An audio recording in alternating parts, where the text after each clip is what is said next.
lábszáras. Köszönöm. Srácok, majdnem második hazánkban Norbi azonnal sikert ért el, pole-pozícióból indulunk. Mit jelent ez? Zoli kezdte. Szerintem fantasztikus dolgot hozott létre ismételten a Mihály Norbert és az Engi Motorsport. Azt gondolom, hogy sporttörténet pillanatot tettünk most, ismét, Makau után, mert még soha nem nyertünk időmérőt, és nem szereztünk plusz 40 kg-val maximális súllyal első helyet semmelyik időmérőn. Én ezért nagyon boldog vagyok, és nagyon büszke vagyok a Norbira és meg a csapatomra is.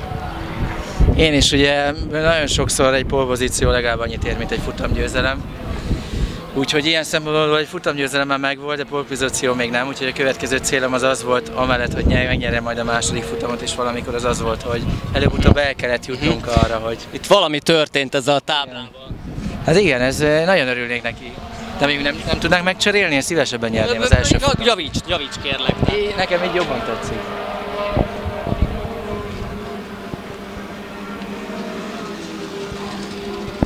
De várjál, akkor följebb kellene ezt rakni, nem? Szlovákia igen.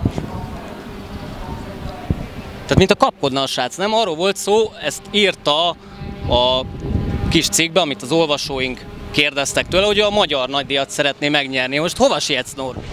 Hát igen, az volt a terv, hogy itt rosszul szerepeljünk, és akkor Magyarországon ugye legyen egy pici súly előnyünk. Most úgy néz ki, hogy ez nem fog összejönni, de hát ennél ne legyen rosszabb napunk.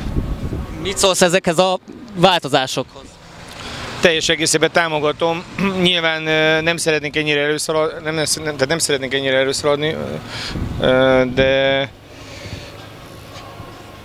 azért nem tudok néha megszólalni, mert még mindig azon gondolkodom, hogy mi az, amit elértünk, és még mindig azok a gondolatok jutnak eszembe, hogy ez bekerült a történelemkönyvbe. Tehát mindig azt mondta édesapám, hogy mindig csak az elsőket jegyzik. Ez részben igaz, részben egy kicsit cáfolnám, de azt, amit ma Norbi csinált, azt nem lehet elvenni. Szeretném, hogyha az első versenyen is, és a második versenyen is nagyon jól szerepelne, és nyilván azért koncentrálnunk kell a hungaroringi futamra.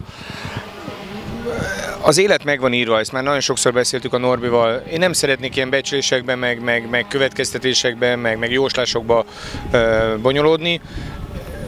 Haladunk egy úton, ami azt gondolom, hogy a siker felé vezet, a lehető leghamarabb szeretnénk elérni, majd nagyon nagy mérföldkövet, nagyon nagy lépést tettünk meg annak érdekében, hogy ez tényleg ez az álom, mint futamgyőzelem ismételten megvalósuljon.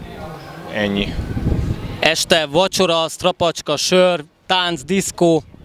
Tegnap ittam 2 pálinkát, úgyhogy lehet, hogy ezt megismétlem ma este is. Úgyhogy hát szerintem lazítás lesz ma este. Ugye azt tudjuk, hogy az autó az jó, úgyhogy olyan nagyon nagy változtatásokat nem fogunk eszközölni rajta.